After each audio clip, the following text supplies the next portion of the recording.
Should be a great morning. Go ahead and grab a seat. You're in for some speeches from a few folks. We'll sign some bills.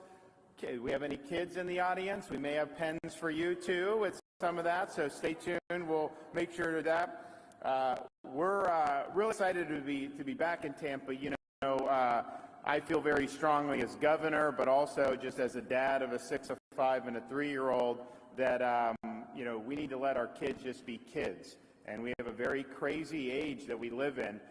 There's a lot of nonsense that gets floated around, and what we've said in Florida is we are going to remain a refuge of sanity and a citadel of normalcy. And kids should have an upbringing that reflects that. And I think that there's a lot of emphasis in other parts of the country and our society as a whole to take that away from them. And we're not going to let that happen here in Florida. And today is proof of that.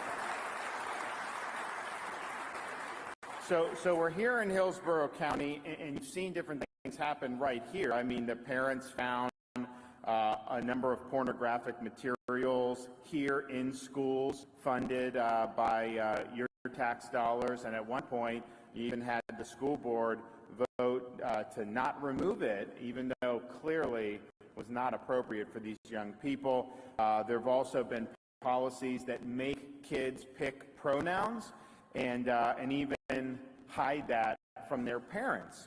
And then, of course, here at Cambridge Christian, they had to file a lawsuit against the Florida High School Athletic Association just to be able to pray before athletic games.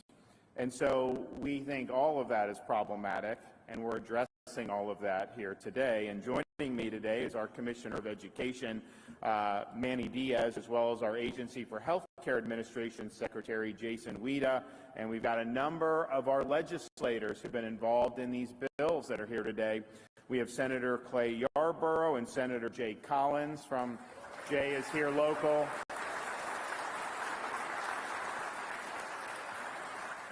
We have Representatives Randy Fine, Adam Anderson, Linda Cheney, Ralph Masulo, Robert Brackett, Jennifer Kennedy, Karen Gonzalez Pittman, Fred Hawkins, and Laura Saunders Plakin. Welcome to all the legislators, and thank you for being here.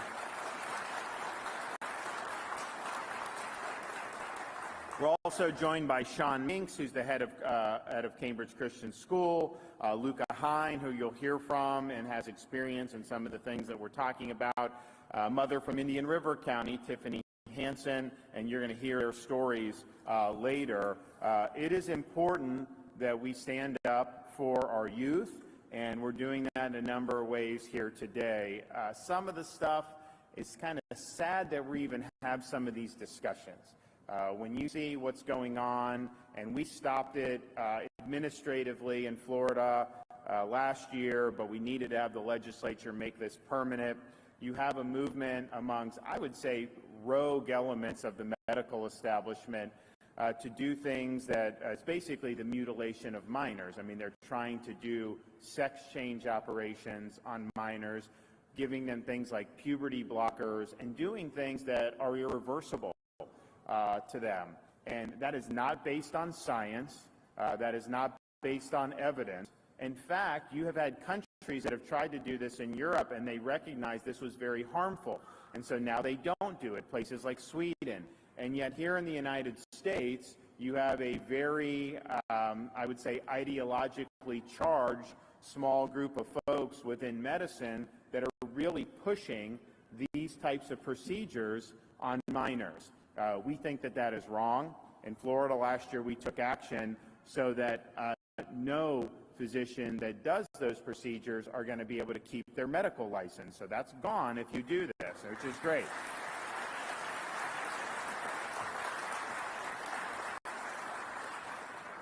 But when we do the SB 254, this will permanent outlaw the mutilation of minors. It will outlaw these surgical procedures and experimental puberty blockers for minors. It will also require any adults receiving these surgeries to be informed about the irreversible nature and about the dangers of the procedures. It will give Florida courts temporary jurisdiction to intervene and halt procedures for out-of-state children. You have actually some states in this country that want to be a haven for these types of procedures and even welcome minors without their parents' consent into some of their jurisdiction. We're obviously doing the opposite here, and I think this provision is important. This is going to create a way to recover damages for injury or death resulting from mutilating surgeries or these experimental puberty blockers that are given to a minor. Because what happens, they go through this, then they get older, and this is a huge problem. They should be able to sue the physician who hurt them, and they're now going to be able to with this law. So that's the first law that we're going to be signing today. The other law, HB 169, I think is very important. It's basically an expansion of last year's parental rights in education bill, but crucially, this bill makes sure that Florida students and teachers will never be forced to declare pronouns in school or be forced to use pronouns not based on biological sex. We never did this through all of human history until, 2 weeks ago? Now this is something they're having third graders declare pronouns.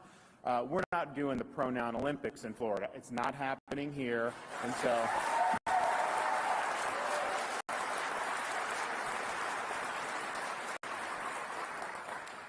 so that will be protections for people. Again, let the kids be kids, let them be in school like normally, and it's inappropriate to force them to try to choose these pronouns and to do that. This also expands what we had last year. They said no sexuality or things like transgender ideology or gender theory in grades K through 3. Actually, what you saw is some people are trying to jam it into pre-K to get around that law.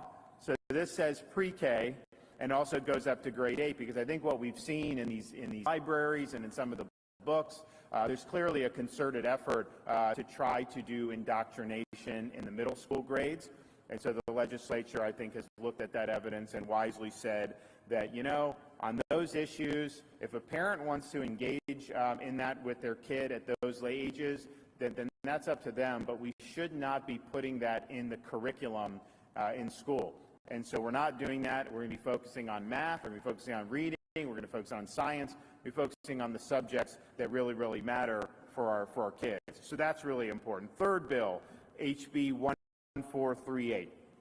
And this is sad that you kind of have to do this.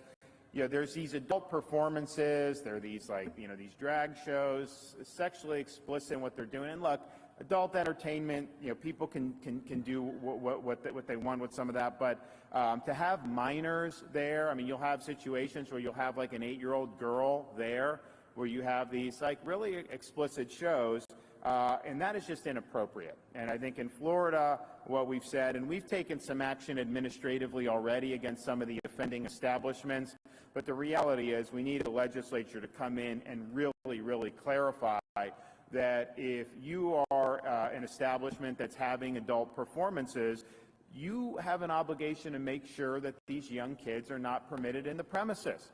And we're going to hold you accountable if you're not meeting that obligation. There's certain things we would never say it'd be okay, to have a 12-year-old at some of these things. And so we want to make sure that is uniform. When you have adult entertainment, when you have these sexually explicit performances, there should not be any of these kids there, and this is going to make sure that that's the case. And so HB 1438 will be signed into law momentarily. We're also going to sign HB 1521, which is ensuring women's safety, making sure that educational institutions, detention facilities, correctional institutes, juvenile facilities, and public buildings with a restroom, locker room, or changing facility, that they must have separate facilities for men and women based on biological sex. A woman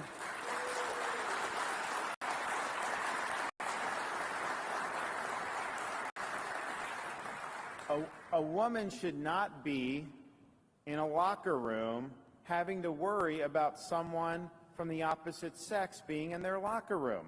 and it's happening with athletics, with our girl athletes and women athletes, also with some of these other things, whether it's a prison situation, whether it's just these restrooms. We want to make sure that our girls and our women are protected. And so this bill does that and makes sure that they're not going to be exposed to situations that are not in their best interest. And then finally, HB 225, expanding access to youth sports. This is going to do a number of things. One, it's going to allow private school, virtual school, and homeschool students to participate in sports and extracurricular activities at public or private schools, regardless of their zip code. We think it's important that they're able to do that, and this is going to expand that ability here in the state of Florida. It also preserves the First Amendment right to speech, including public prayer at the beginning of high school sporting events. How do we get into a situation, and you're going to hear from the school here about not allowing prayer before a game, the athletic association somehow putting the kibosh on. I'm sorry, you have a right to free expression of religion. If government is denying your right to say a prayer before the game, they are infringing your speech. You're not violating anything by doing that. And so for them to do it is discriminatory. So we're making sure, and the idea that we would have to litigate this in court is really, really unbelievable. So Sean Minks is going to come talk about, what they did here. But it's sad that we in this country have a high school coach from Washington State. After the game, just would go to the midfield in football, say a prayer. Some people wanted to do it, some didn't. That's fine. So he leads people that wanted to do it in prayer, and he got suspended from his position by the school system up in Washington State for that. He had to go all the way up to the U.S. Supreme Court to be able to get his job back and to say that you didn't do anything wrong. So we're going to make sure we're protecting people, and we're making sure that they have the ability to speak and to pray, as they see fit as individuals. And part of the way we're going to be able to do that is we have a high school athletic association, Florida High School Athletic Association, and it's not really subject to much accountability. It's kind of just been there as a private body. What this bill does is it imposes oversight over it. It allows more gubernatorial appointments and the like. And part of the reason we needed to do that is we passed 2 years ago the Fairness in Women's Sports Act to say we're going to make sure our girls and our women athletes are able to compete with integrity. And you can't be competing on the men's team for 3 years, switch to the women's, and what, all of a sudden you're the champion? That is not right. And so we wanted to make sure that we were ensuring fairness for them. It took them like 18 months to be able to implement that through the Athletic Association. And I'm just thinking to myself, that should have taken a couple weeks to be able to do. I also remember when COVID was going on, we made the decision earlier than just about any other state that our schools were going to be open. Kids needed to be in school. You can't just lock them out of life. And we said they need to have youth activities in the summer, and sports should be there when the school year started in the summer of 2021. And there was this whole hullabaloo about whether the Florida High School Athletic Association was going to allow sports. And they had a lot of people kind of give statements in front of a hearing that they did. This was sometime in the summer of 2020. And these are all people that were on their medical advisory board or something. And almost every one of these physicians said that it would be catastrophic to allow kids to compete in sports because of COVID. Now, that was crazy to say even at the time. And I knew that was false. And we said, you have a right to play. If you don't want to play, then don't play. That's fine. I get that. But people wanted to play. And a lot of these medical people were trying to shut it down. And fortunately, we were able to really work hard and save the sports season for kids. But had we not done that, that would have been really, really negative for a lot of families throughout the state of Florida. And I remember going to football games that fall, and I'd go to the locker room and tell the kids, it was like, hey, be thankful you're here in Florida. Because if you were in California, you'd be on your couch right now. You would not be on a football field because they didn't let them play sports. But seeing that and I think, like, how could you be a doctor and have every one of these physicians just be so wrong about what was going on? There was not major COVID risk for high school athletes. They needed to be playing. There's far more damage that would be done by locking them out of sports than by putting them in sports. And so we were able to get over that hump. But yeah, I just look back and I'm like, there needs to be some changes at this organization when you have that type of advice coming in that was just so detached from reality and was really more based on hysteria than based on sound science. So that will change when we sign this. So all in all, this is an incredible package of bills. I think this is something that we just made the decision as a state and me as governor to just say, we're protecting kids, and we're going to protect kids when it's popular. We'll protect kids even when you take some incoming as a result of maybe offending some ideologies or some agendas out there, but that's fine. We're happy to do that because this is important, and I look forward to signing these momentarily. And we'll be signing it, of course, as governor, but also just as a dad. I appreciate the legislature stepping up and making sure that we're going to have strong environments for our kids to learn and to grow as Floridians. Okay, Sean Minks, head of Cambridge Christian School, come on up.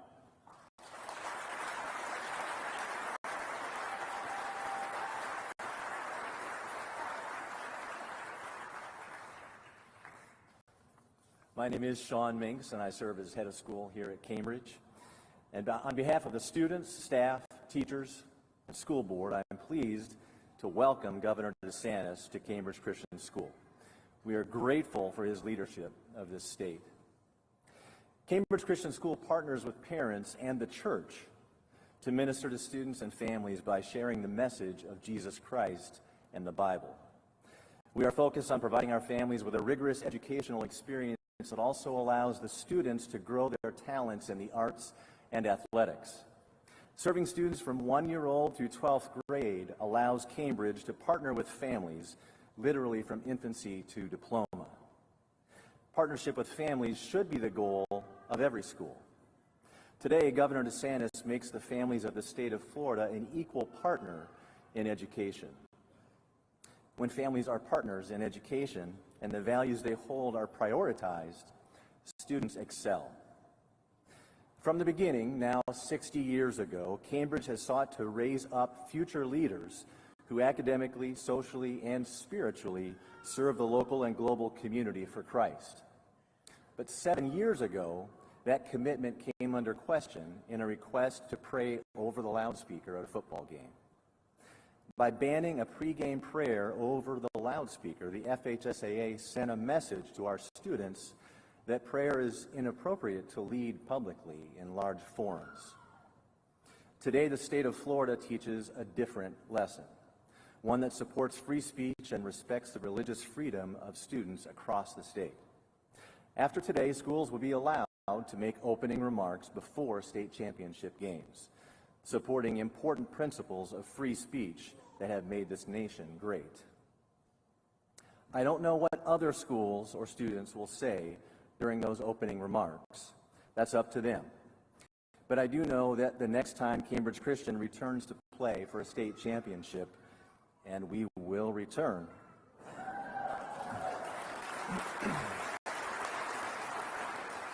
we will pray over the loudspeaker before kickoff. For that, we thank the Florida legislature and the leadership of Governor DeSantis. Thank you.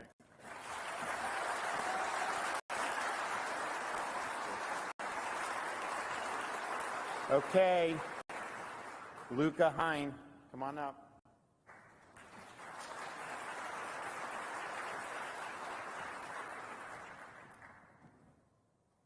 Hi, so my name is Luca Hine, and while I'm not from Florida, I am someone who went through the gender-affirming care industry as a minor.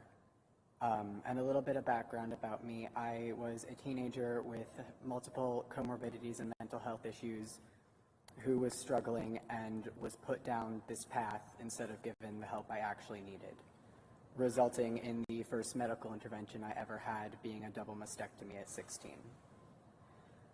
I was one of the kids that needed a chance to just grow up and get the help I needed. I was one of the kids that needed the adults to step up and do what is right. And I've worked with kids. I've seen how they experience the world, and they experience the world in this very magical and innocence-filled way. And introducing kids to these concepts, making them a permanent patient of the medical industry, is taking that away from them. Children deserve a chance to grow up whole and discover themselves in a way that will not link them to an experimental medical industry for the rest of their lives. I will live with the results of what was done to me for the rest of my life, including all the health issues I deal with because of it. But other kids don't have to now, thanks to what has gone on here in Florida. And I applaud Florida for going through the medical board and now protecting kids in a more permanent way via legislation. Kids deserve a chance to grow up, and that is what is happening today. It's not about hate. It's about giving kids a chance to grow up whole. Thank you.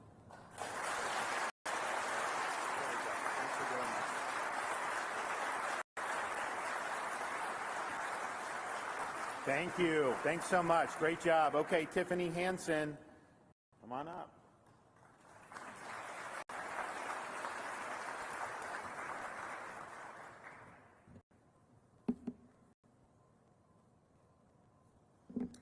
Good morning. My name is Tiffany. I am a mother of 5 from Indian River County. When I send my child to school, I expect their education to be at the forefront of what they are being taught. Unfortunately, children are being coached, coerced, and indoctrinated with transgender ideology. I have seen it firsthand in more than just one of my kids. I, as a parent, have experienced my child suffer from depression, anxiety, body dysmorphia, PTSD, and suicidal ideation as a result. One day, my daughter came home and told me she wanted to be called by different pronouns and felt like she was a different gender. I didn't think much of it at first, as she is young. I was being supportive. As time went on, I realized how deep this had gotten and how much this was influencing her life in a negative way.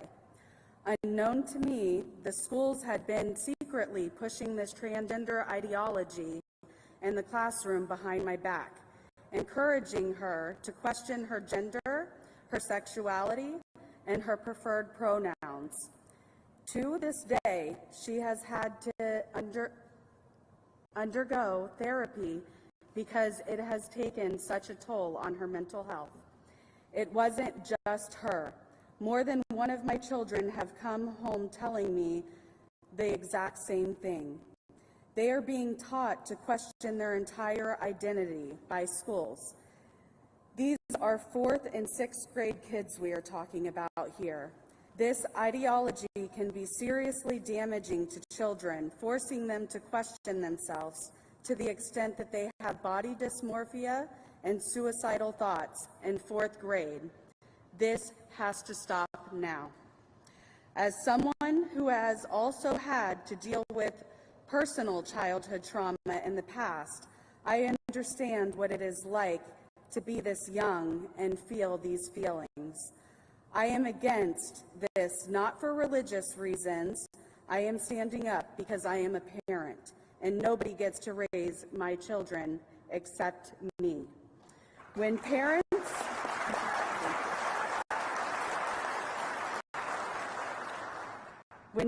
stand up to the targeting of their children by some teachers, school staff, we are discriminated against and labeled homophobic, transphobic, hateful, or unsupportive. They are telling kids that teachers are your ally for supporting you in this forced identity, and parents are the enemy. This is disturbing and completely unacceptable, but mostly unlawful. I am proud to stand here today in support of these bills. Thank you, Governor DeSantis, for standing up for our parental rights and saving our children.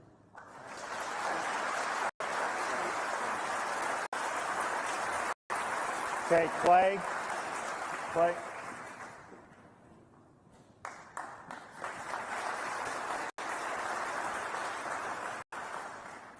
Thank you. Good morning.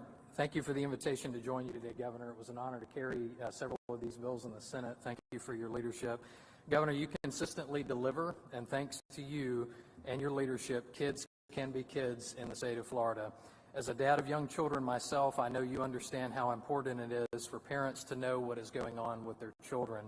You continue to do what you say you're going to do and have always put families and children first. With Ron DeSantis, it's promises made, promises kept. On behalf of all parents in Florida and the United States, thank you for standing up for us, Governor.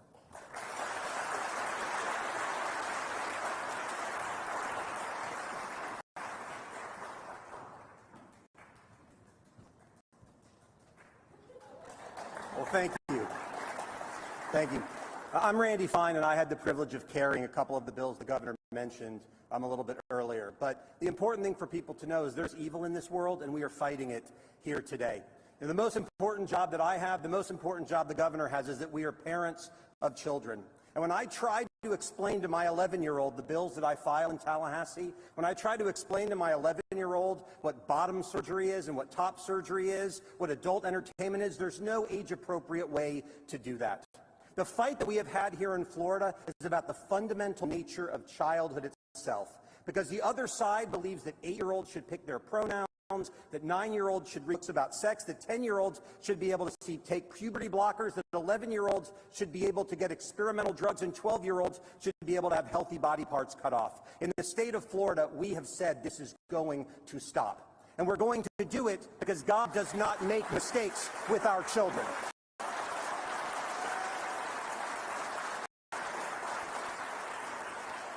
Now, I am proud to be here with my colleagues from the Florida House, all of whom fought alongside me, as well as my senator, particularly my friend Ralph Masulo, who ran this bill alongside me. These bills are not easy to run. You take a lot of heat and you take a lot of pain when you do them. And that's why the person I want to credit the most is the person standing to my right. Because none of this happens without leadership.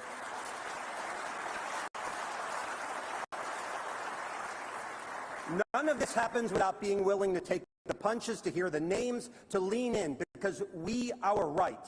There is evil in this world. We are standing up for our children. At the end of the day, Ron DeSantis and this legislature, we fight for children. Thank you very much.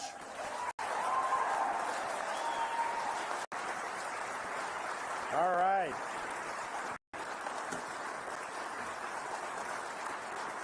Thank you. Great job. Thanks so much. All right. Well, appreciate that, and we're excited to be able to sign all of these bills momentarily. So I don't know, do we have some of our students? So whoever wants to come over here on stage, come on up.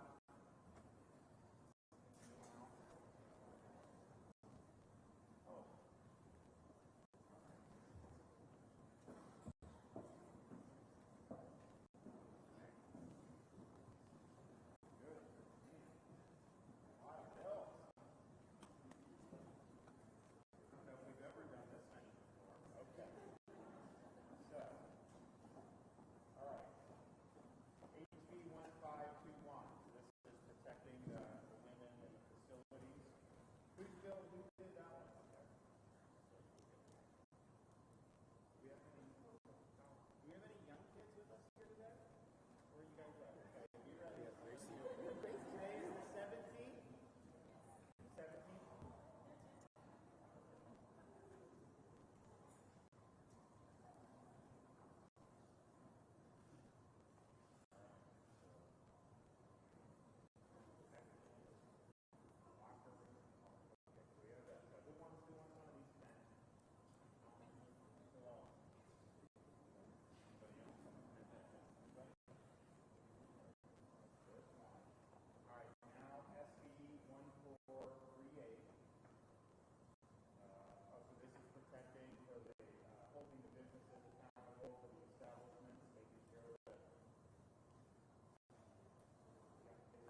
Washington.